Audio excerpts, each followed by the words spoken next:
우리가 사는 이 세상에는 간단하게 말하면 두 가지 종류의 삶이 있습니다. 하나는 사람의 인도를 받습니다. 세상적인 지혜, 세상에서 알아주는 가치, 합리성, 이런 것에 의해서 자기 인생을 살아가는 사람입니다. 그런가 하면 다른 하나는 하나님의 인도를 받는 삶입니다. 하나님의 인도를 받는다는 말은 구체적으로 그 내용은 항상 말씀을 가까이 하고 기도하고 그리고 성령의 인도하심을 받고 하나님이 주시는 깨달음, 하나님이 주시는 늘 새로운 생각을 간절히 사모하면서 살아가는 삶이 있습니다. 결국 사람이 스스로 만들어가는 길이 있죠. 세상의 가치나 자기의 이성이나 합리성, 계산 이런 것들을 통해서 살아가게 되면 자기가 자기 길을 만듭니다. 그러나 이런 길에는 하나님에 의해서 인도함을 받는 이런 길에는 다가가지 못합니다. 접근이 안 됩니다. 사실 믿음이 없는 사람들이 이야기할 때는 사람의 운명은 자기가 다 지배하는 것이지 무슨 하나님께서 말씀을 통하고 성령을 통하고 기도와 예배를 통해서 나의 길을 인도하시나 이렇게 말할 수 있는 분도 있을 겁니다. 젊은 날에 삶의 목표를 세우기도 하고 그 목표를 달성한 사람을 세상은 성공한 사람이라고 말을 합니다. 사람은 누구나 다 성공하길 원하죠. 실패한 사람이 되길 원하지 않습니다. 어떤 경우 가만히 보면 어떤 사람은 돈이 피해가면서 도망가는 사람이 있는가 하면 어떤 사람은 돈이 그를 따른다라고 말할 정도로 그런 행운아도 있습니다. 그래서 사람들은 내가 돈을 많이 벌었으니까 내가 능력이 좋구나, 운이 많구나 이렇게들 이야기합니다. 그런 걸 나쁘다고 이야기하지는 않습니다. 성경은. 그러나 그 삶으로는 절대로 하나님께서 말하시는 축복의 길로 가지 못한다. 그걸 말합니다. 대통령이 노벨상을 받았다고 해서 사람들은 감탄하겠죠. 우리 대통령께서 노벨상을 받았다. 그러나 비리를 저지른 대통령에게 감동하는 사람은 없습니다. 그런데 더 큰 죄악은 비리보다는 사람들로부터 조롱을 당하는 무능한 대통령이 제일 나쁜 대통령이라고 합니다.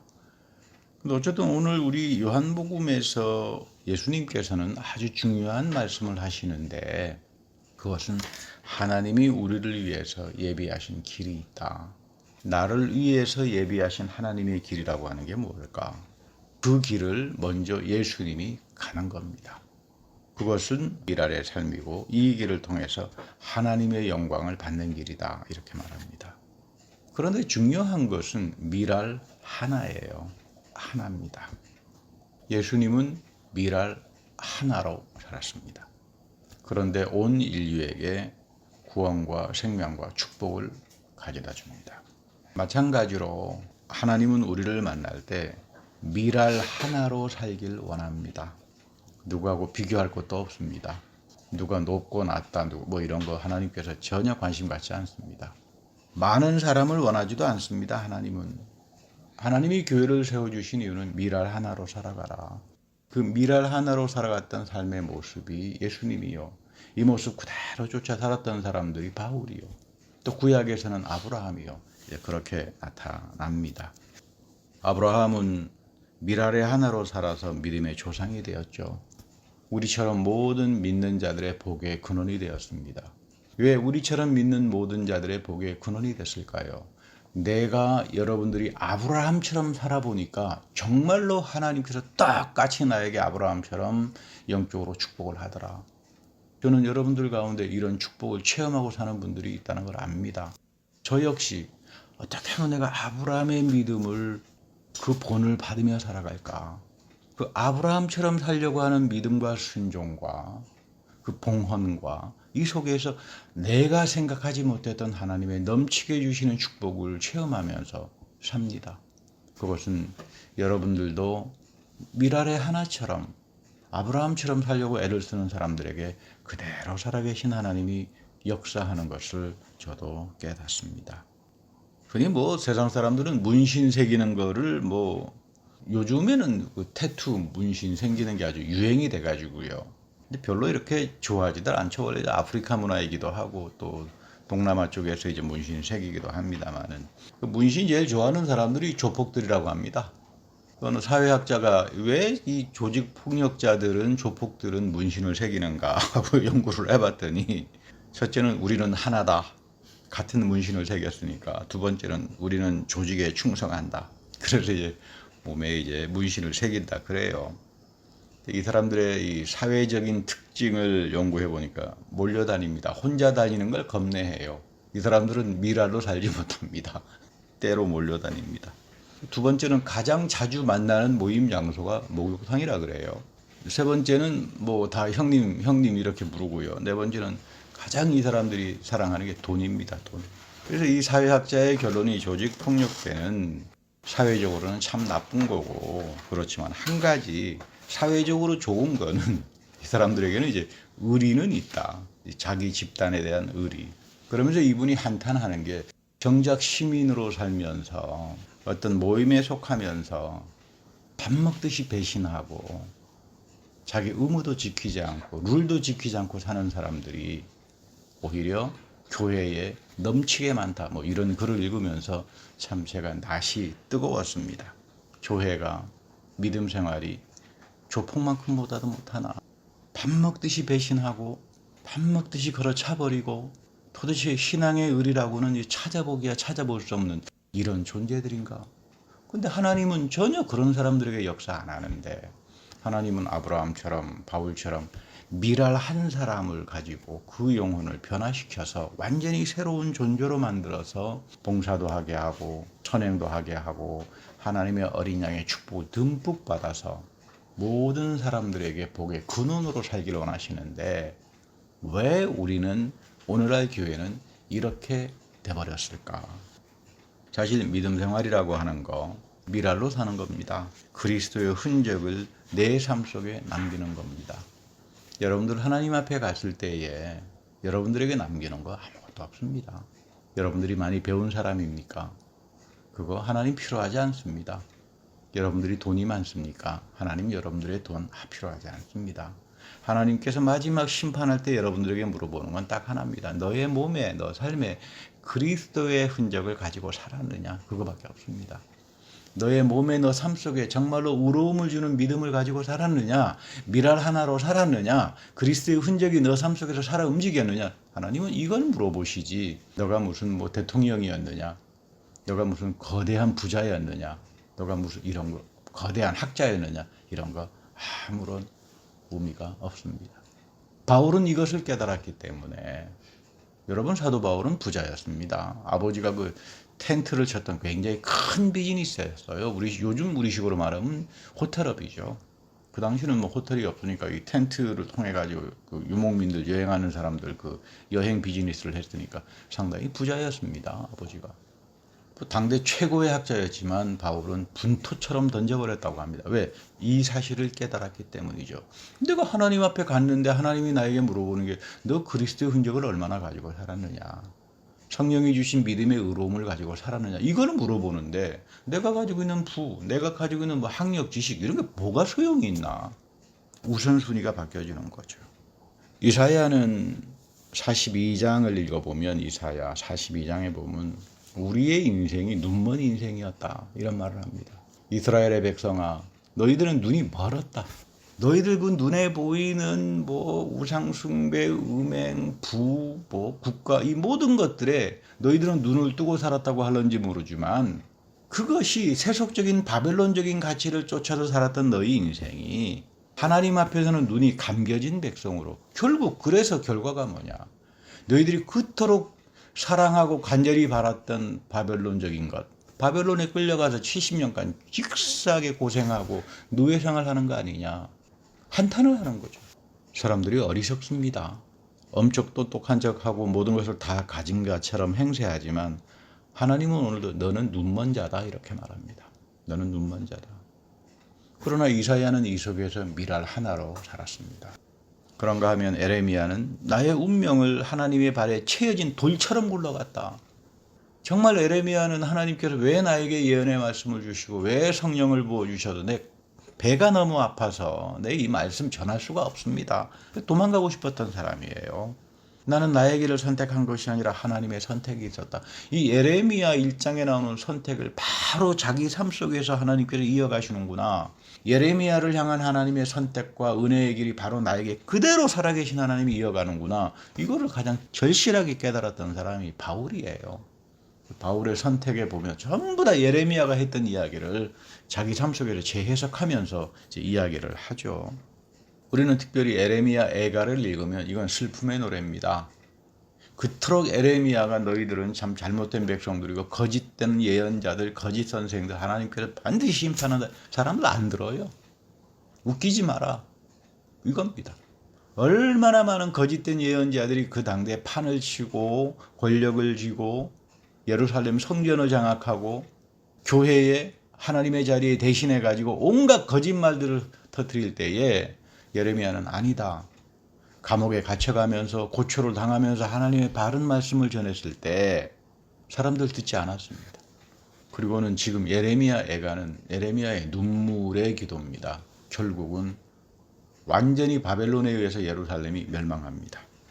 지금 여기에 보면 예레미야가 큰 충격을 받는 것이 하나님, 차마 이스라엘이 범죄했지만 하나님께서 바벨론을 통해서 사랑하는 하나님이 그토록 사랑하는 어떻게 예루살렘 성전을 무너뜨려 버리십니까? 다른 건 모르겠습니다. 이스라엘 백성이 범죄를 해서 심판을 당하고 두들겨 맞기도 하고 하겠지만 하나님이 가장 사랑하는 이 영원히 이어가겠다라고 하는 예루살렘 성전이 파괴를 당합니까? 이겁니다. 이 충격에서 헤어나오지 못합니다. 그래서 자신의 심정을 하나님의 진노의 몽둥이에 얻어맞은 것 같다. 하나님이 진노의 몽둥이로 자기를 내려치는 것 같다. 주님께서 자신을 관역으로 삼아서 화살을 쏘는다. 끊임없이 하나님이 내 양심을 향해 가지고 화살로 관역을 삼아서 화살을 쏘는데 내가 감당할 수 없다. 이런 거 보면요. 성경에서 보면 회개하는 사람은 죄를 지은 사람들이 회개 절대로 안 합니다. 죄 없는 사람이 회개합니다. 예레미야가 회개합니다. 이사야가 회개합니다. 다니엘이 회개합니다. 미랄의 하나로 사는 사람들은 그래서 회개하는 사람들입니다. 여러분들이 하나님 앞에 그토록 무슨 많은 수많은 범죄를 저질렀나요? 그렇지 않습니다. 성령을 체험하는 사람들, 말씀을 통해서 하나님이 항상 새로움으로 그 삶을 인도하는 사람들은 모든 것들이 다 부끄럽고 다 모자라고 남이 잘못되는 거 봐도 이거 하나님께서 내 잘못 때문에 저런 거야 아닌가? 이런 사람들을 하나님은 선택하고 그리고 하나님의 길을 열어주셔서 놀랍게 만들어 갑니다. 그런데 이 예레미야의 믿음은 절망과 슬픔으로 끝나지 않습니다. 오늘 3장 21절 말씀을 보면 희망의 노래로 끝나죠. 그의 희망은 다름이 아니라 주님의 한결같은 사랑이 다함이 없다. 주님의 긍휼하심이 끝이 없다. 주님의 사랑과 긍휼이 아침마다 새롭고 주님의 신실하심이 크시다. 놀라운 이야기죠. 예레미야는 예루살렘 성전이 무너지고 바벨론에 끌려가면서 완전히 폐허가 되어버린 볼 거 아무것도 없는 곳에서 그는 이 희망을 가질 수 있었습니다. 어떻게 예레미야는 슬퍼하면서도 이런 희망을 가질 수 있었을까? 여기에 보면 주님의 사랑과 긍휼이 아침마다 새롭고 아마 아침에 새벽에 일어나서 하나님께 기도했겠죠. 예레미야가. 그때마다 하나님께서 새로운 음성과 새로운 성령의 역사를 통해서 주신 예언의 은혜가 있었겠죠. 그리고 주님께서 신실하시다. 끝까지. 절대로 하나님은 염려하지 마라. 끌려가더라도 복역의 시간이 끝난 다음에 하나님께서 이스라엘을 다시 회복시키고 새롭게 할 거다라고 하는 그것을 그는 이미 하나님으로부터 받았기 때문에 이 소망의 노래를 부를 수 있는 겁니다. 우리가 사는 세상에는 정의로움이 없습니다. 모두가 다 잘났다고 하고 서로 속이면서 삽니다. 회개 눈꼽만치 찾아보기 어렵습니다. 예수님께서 삭개오의 회개를 그토록 사랑하신 이유도 바로 여기 있습니다. 너희 집에 구원이 이르렀다. 이 삭개오의 모습 속에서 하나님의 미랄 하나로 살려고 하는 영적 자세를 예수님은 참 축복을 합니다. 예수님은 참 축복을 합니다. 어떤 글에 보니까 미국 사람, 중국 사람, 프랑스 사람, 한국 사람이 이제 여객선에서 여행을 같이 하면서 카드놀이를 하고 있는데 갑자기 배를 탈출하라 경보 소리가 들려왔대요. 그러더니 각 나라 사람들의 그 반응을 이제 분석을 했더니 일본 사람은 부인을 찾아야 되겠다. 아마 공초가들이 많은 모양이에요. 일본 사람들이. 그러더니 중국 사람들은 빨리 가서 가족들을 찾아가야 되겠다. 미국 남자는 이럴 때가 아니다. 위원회를 조직해가지고 회장을 선출하고 구조계획을 짭시다. 그랬는데 여기 보니까 한국 남자는 어땠을까요? 하고 퀘스천 마크를 이렇게 달아놨어요. 그때 어떤 사람이 댓글로 달아놓은 게 여기서 기다리면 나의 부인이 나를 찾아올 거야. 이게 한국 남자의 이제 답변이라고 합니다. 그 뭐 누가 만들어낸 말인지는 모르겠습니다만은 사실 뭐 다양한 사람들이 똑같은 사건을 보면서 반응하는 게 다 다를 수 있습니다. 그 다른 것을 나쁘다고 할 필요는 없습니다. 그렇잖아요. 똑같은 사건을 보면서도 자신의 문화적인 태도나 뭐 이런 것들을 통해서 다르게 이제 해석할 수 있겠죠. 그러나 중요한 건 뭐냐면은 거기에 나쁜 의도가 있어서는 안 되겠죠. 어떤 나쁜 의도를 가지고 이것을 왜곡해 가지고 해석하는 건 이야기가 다르죠. 아마 여러분들도 우리 뭐 자그마한 성도들이 모여 있습니다만은 어떤 한 일을 가지고 논의하게 되면 다양한 생각들이 있잖아요. 그거 여러분 좋은 겁니다. 그렇잖아요. 다 자기 좋은 생각, 선한 마음을 가지고 이렇게 하는 게 좋지 않느냐. 그 마음은 참 좋은 거죠.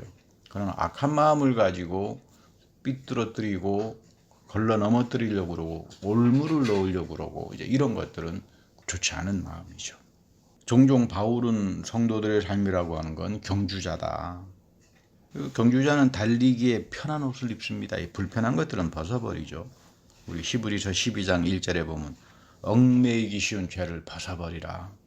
우리가 왜 죄로 가지 않나 하면요. 이 죄를 짓게 되면 나를 얽매이게 합니다. 죄가 힘을 가지고 있어요. 내 죄 지었으니까 하나님 회개했으니까 용서해 주세요. 끝. 여러분 그렇게 죄가 해결되지 않습니다. 그렇게만 해결된다면 그 얼마나 좋겠습니까? 죄는 나를 얽매게 하는 파워가 있어요. 죄는 파워입니다. 하나님과 영적 교제를 방해하게 하고 믿음에서 나가지 못하게 합니다. 성장을 끊어버립니다. 나쁜 습관, 잘못된 생각 그대로 가지고 하나님과 가까이 할 수는 없죠. 자기 유익이나 편한 것을 추구하면서 나는 하나님이 정해놓으신 미랄의 길을 간다 이렇게 말할 수가 없는 거죠. 나는 왜 하나님과 깊은 영적인 교제를 통해서 하나님이 부어주시는 풍성한 축복의 삶을 살지 못하는 걸까? 매여 있는 데가 많아요. 그 나를 매여 있게 하는 게 뭘까? 우리 운동선수 특히 수영선수들은 뭐 머리를 장발로 길러가지고 멋부리는 사람은 없습니다. 거의 다 머리를 자르거나 이 속도를 내는데 방해가 되기 때문에 머리도 짧게 깎고 모자도 쓰고 뭐 수영복도 가급적이면 짧은 것만 입고 이렇게들 나오지 않습니까? 왜 나는 신앙의 경주를 잘 달리지 못하는 걸까? 왜 나에게는 어려운 일들이 이렇게 자꾸 찾아오는 걸까? 하나님보다 자기 생각을 더 사랑하기 때문에 그런 겁니다. 자기 유익한 거, 자기 편안한 거 이것들이 앞서가기 시작하니까 이것이 나를 파워를 가지고 나쁜 습관과 잘못된 생각에 묶어버리니까 그리스도의 장성한 분량에 다다르는 그 놀라운 하나님의 신령한 축복을 얻지 못하는 거죠. 그래서 성경의 믿음의 사람들은 다 하나님께서 한결같이 떠나게 합니다. 아브라함은 그래서 고향을 떠납니다. 모세는 애굽을 버리죠. 떠나죠. 야곱도 섬기던 우상, 그 엄청난 부 다 땅에 묻어버리고 베델을 향해 가지고 떠났습니다. 믿음이라고 하는 건 떠나는 거예요. 내가 가지고 있는 나쁜 습관들, 잘못된 가치들 그냥 가지고 들어왔다가는 오히려 믿음 생활 안 하는 게 더 나을 수도 있습니다. 하나님께서 끊임없이 말씀하죠. 내가 어려운 일을 경험할 때 내가 잘못 붙들고 있는 거 내려놓으라. 거기서 떠나라. 그래야 너의 문제가 해결이 된다. 이렇게 말하는 겁니다. 내가 지금 떠나지 못하는 게 뭐가 있을까? 내 마음의 상처와 원망과 불안은 도대체 어디에서부터 오는 걸까? 하나님께서 그거 떠나라 그래요. 그거 떠나지 않으면 너는 믿음을 갖지 못한다. 그 말하는 겁니다. 그래서 여러분 구원이라고 하는 건 떠나는 거죠. 항상 떠나는 겁니다. 그래서 하나님께서 애굽에서 고생하던 이스라엘 백성들 떠나게 했잖아요.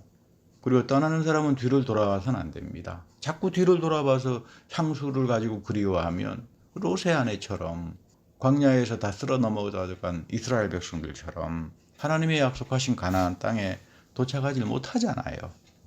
그래서 성경이라고 하는 건 구원은 과거, 현재, 미래가 다 포함된 과정입니다. 구원을 시작하신 분은 하나님이죠. 그리고 광야의 여정에서 말씀과 성령을 통해서 구름 기둥과 불 기둥의 보호하심을 통해서 끊임없이 하나님의 백성을 보호합니다. 나를 하나님이 보시기에 합한 자로, 거룩한 자로 만들어 갑니다. 그리고 나는 하나님의 명령을 사랑하고 하나님의 말씀에 순종하고 이 말씀대로 살기를 바라게 됩니다. 하나님께서 예배를 통해서 말씀과 성령을 통해서 항상 나의 죄와 허물을 용서하시고 메인데서부터 구원하신다는 걸 내가 압니다. 그래서 이 안식 예배를 꼭 지키고 살아갑니다. 이것을 가리켜서 우리는 하나님께서 베풀어 주시는 현재의 구원이다 이렇게 말합니다. 이스라엘은 광야의 생활에서 이런 현재의 구원을 때로는 만나를 통해서 때로는 하나님이 베풀어 주시는 기적의 은혜를 통해서 체험하며 살았습니다. 우리도 그대로예요. 우리도 그대로입니다. 그런데 이 광야로 나온 첫 번째 구원을 입었던 사람들이 하나님이 약속한 땅에 다 들어가서 구원의 영광을 얻었나? 그렇지 않죠? 반역하는 사람도 있었고 우상 숭배하는 사람도 있었고 거스르는 사람들도 있었고 결국은 사망과 저주를 당하고 끝나버립니다. 저는 목회자로서 가장 큰 고민이 다른 게 아니라 유튜브를 자주 보다가 보면 그 유명한 분들이 나와서 설교를 하면서 이미 나는 구원을 받았다 이런 주장하는 분들을 볼 때가 대부분이에요. 뭐 하나님의 사랑을 넘치게 체험한 사람들은 밀알의 하나로 살아가는 사람들은 뭐 그런 구원의 확신을 표현할 수도 있겠죠. 그런데 이 유명한 목사님은 몇 년, 며칠, 몇 월, 몇 시에 구원을 받았다고 말을 합니다. 그거 어떻게 알지? 하늘나라에 가서 생명책을 보고 왔대요. 성경에서 생명책은 하나님의 어린 양이 그 봉인을 열게 돼 있어요. 그러면 이 목사님은 예수님보다 더 위대한 사람이 됩니다. 그럼 이 한국의 유명한 목사가 나를 위해서 십자가에 죽고 부활했나요?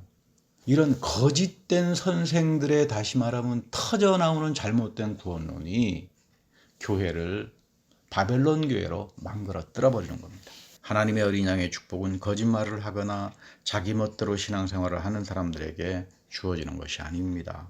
바울은 몸에 흔적을 담고 살 정도로 온갖 수고를 했지만 자기는 항상 하나님 앞에서 죄인 중에 괴수였다.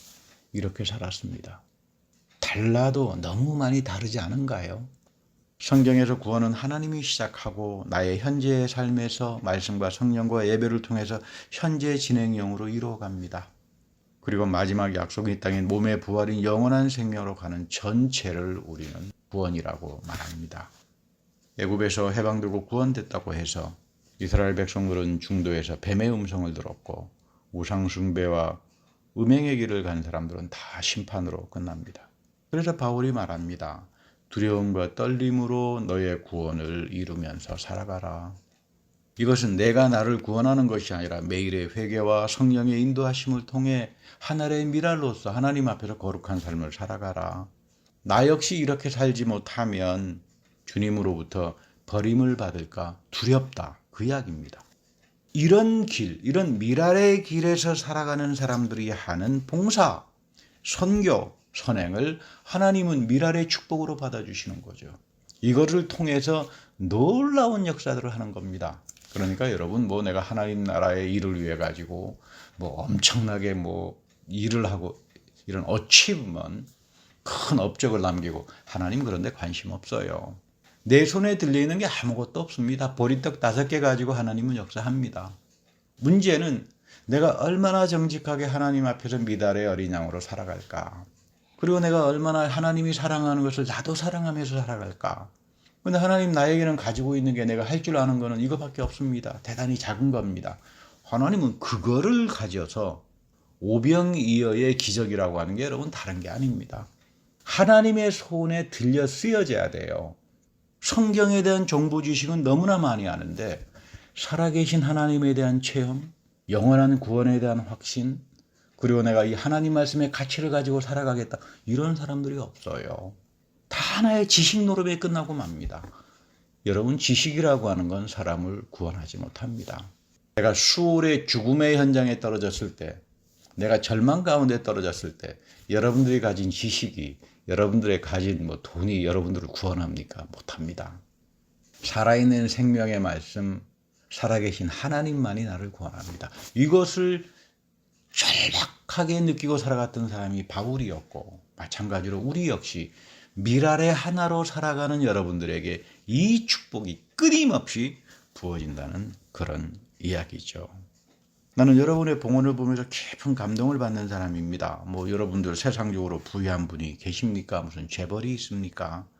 다 어렵게 사시는 분들이지만 여러분들의 봉헌 속에는 아브라함과 같은 미랄의 삶으로 살겠다라고 하는 그 귀한 영적인 태도를 꽤 느낍니다. 여러분들을 위해서 성만찬에서 봉헌 기도를 할 때마다 저의 심정은 하나님, 우리들이 드리는 이 봉헌이 보잘것없지만 아브라함과 같은 마음에 그 자세로 하나님께 드리는 봉헌이 되게 하여 주십시오. 여러분들은 그 믿음의 조상인 아브라함을 배우고 싶어서, 그 태도를 배우고 싶어서 오늘도 여러분들 예배를 소중하게 여기고 성만찬에서 찾아오시는 예수 그리스도를 만나기를 사모하고, 그렇게 살아갈 때에 내가 상상하지 못하는, 간구하지도 못하는 곳에서 하나님이 놀랍게 역사합니다. 저는 그것을 몸에서, 삶에서 체험하고 깨닫고 살아가기 때문에 자신 있게 여러분들에게 말씀하는 겁니다. 하나님 말씀대로 사세요. 자기 생각, 세상적인 가치, 자기 편한 거 가지고 하나님 말씀 디스톨팅, 왜곡시키고 자기 멋대로 해봐야 하나님 꼼짝도 안 합니다. 미랄의 하나로 살아가는 것, 이것이 우리 삶에 담겨지는 흔적이죠. 우리 초대 기독교 역사를 보면 325년도에 콘스탄틴 황제가 니케아, 지금 터키입니다. 아주 요즘 휴양지라고 그러죠. 유명한 휴양지인데, 이 니케아의, 터키에 있는 니케아에서 회의를 열어가지고 기독교를 공식 종교로 박해를 끝내겠다. 325년도에 그래서 이 터키에 있는 휴양 도시인, 지금은 휴양 도시입니다만은 니케아에서 이제 모였는데 300명의 이제 종교 지도자들, 교회 지도자들이 모였습니다. 근데 그 회의에 참석한 사람들 보니까 손발이 잘리는 사람, 다 잘려져 나가, 성한 사람이 한 사람도 없어요, 보니까. 기독교 박해 때에 주님의 복음을 전하고 예배를 소중하게 지키다가 잡혀가지고 고문당하고 그 결과로 몸에 다 상처를 입고 이런 사람들입니다. 이 흔적이라고 하는 말, 스티그마라고 하는 말이죠, 헬라어로. 이 단어의 배경을 살펴보면 로마 시대는 50%가 노예가 노동을 담당했을 만큼 노예제 사회였습니다. 도망을 많이 칩니다. 그러니까 주인들이 죽일 수도 있지만 죽이면 주인만 손해잖아요. 그래서 이제 이 스티그마, 흔적을 찍어놓습니다. 넌 나의 거다. 자기 이름을 노예에다가 써놓은 거죠. 낙인을 찍어버리니까 도망을 가도 이제 소용없잖아요. 이 노예의 모습이 그대로 나타나니까. 이게 스티그마입니다. 하나님께서 우리를 볼 때 예수 그리스도의 성령으로 스티그마, 인친 사람을 찾지 아무나 찾지 않습니다. 나의 이마에 하나님이 나에게 인을 쳐주신 스티그마가 있습니다. 그것이 여러분들이 성만찬에서 받을 때 항상 받는 영적 인치심이에요. 그래서 우리가 하나님의 어린 양이라고 하잖아요. 하나님의 어린 양이라고 하는 말은 뭡니까? 하나님이 인쳤다 그 말이에요. 출애굽에서 하나님께서 어린 양의 피로 문설주에 인치잖아요. 토브 사인으로 인치잖아요. 우리 토브라고 하는 그 히브리 알파벳에 보고 십자가 사인이죠. 십자가로 인쳤다. 여러분들을 인치니까 예수의 십자가 부활로 인친 스티그마를 가진 사람들이에요. 여러분이나 나나 미랄로 산다라고 하는 것은 예수의 인치심, 예수의 스티그마, 흔적을 가지고 살아가는 겁니다. 그래서 바울이 오늘 갈라디아서에 보면 나는 이 부끄러운 흔적, 노예들은 참 부끄러워합니다. 그 스티그마를. 그러나 나는 예수 그리스도가 나를 인쳐주신, 십자가 부활과 예배를 통해서 나를 인쳐주신 이것을 나는 영광으로 받아들인다. 이렇게 말합니다. 놀라운 이야기죠. 바울에게서 십자가의 삶이라고 하는 것은 무엇일까? 나는 항상 세례와 성만찬을 통해서 새롭게 창조된다. 나는 이제 살아계신 그리스도의 소유가 된다. 이제 내 거라고는 없다. 난 하나님의 거다. 잘하든 못하든 간에 내 모든 삶이 이제는 하나님의 은혜 가운데 살아간다. 내 아버지가 텐트업을 해가지고 그 당대에 큰 여관업 체인을 해가지고 부자에서 잘 나가는 것도 아니고 내가 뭐 가말리아의 문화에서 최고의 뭐 그 학식을 자랑해가지고 이런 거 아무것도 없어요. 나는 그리스도의 소유라고 하는 것. 이거 하나만. 이 살아계신 하나님의 영적 인치심만이 나에게 있어서 내가 미랄의 사람으로 살아갈 수 있다면, 그래서 하나님이 나를 항상 새롭게 새로운 피조물로 나를 만들어 간다면 나는 이것으로 내 인생이 족하다, 그런 이야기죠. 여러분들이나 저나 예배 속에서 말씀과 성만찬 안에서 새롭게 인쳐짐을 당하고 새롭게 창조되는 사람들입니다. 이것을 예수님이 세상 끝날까지 하라 그런 겁니다. 그러니까 여러분, 구원 나 받았다 끝, 이런 생각은 큰일 나는 생각입니다. 하나님은 항상 여러분들을 새롭게 창조하고 새롭게 구원해서 그리스도의 장성한 분량까지, 하나님이 오시기에 나의 사람이라고 할 때까지 아브라함에게 주셨던 축복, 바울에게 주셨던 축복, 모든 신앙의 선진들에게 주셨던 이 축복을 여러분들의 삶에 형통하게 하고 이어가게 하는 겁니다. 이런 여러분들의 인생이 미랄의 삶으로, 하나님의 어린 양의 인치심의 삶으로, 성령의 처절매의 삶으로 살아가는 귀한 분들이 되기를 축복합니다. 다 같이 기도하겠습니다. 살아계신 하나님, 우리가 어리석고 깨닫지 못하여 하나님이 구원 속에 담겨주신 그 엄청난 축복과 은혜와 그 사랑을 알지 못하고 너무도 잘못된 세상적인 지식과 잘못된 생각을 통하여 하나님의 말씀을 왜곡하고 곡해하고 거짓 선생들의 이야기를 추종하며 살았던 시간들을 회개합니다. 주여, 하나님 앞에 깨끗한 마음으로 늘 말씀 앞에 서시게 하시고 그 말씀을 통하여 우리에게 여전히 살아계셔서 음성을 들려주시는 이 하나님 앞에 아브라함처럼, 예레미야처럼, 이사야처럼 하늘의 미랄로 하나님의 영적인 인치심을 받아 살아가 이 바이러스의 재앙의 시대 속에서 남은 자로서 존귀하고 귀한 인생들이 다 될 수 있도록 생명 말씀 주님의 성도들을 기억하고 지켜주옵소서. 우리 구주 예수 그리스도의 이름으로 감사하며 기도드립니다. 아멘.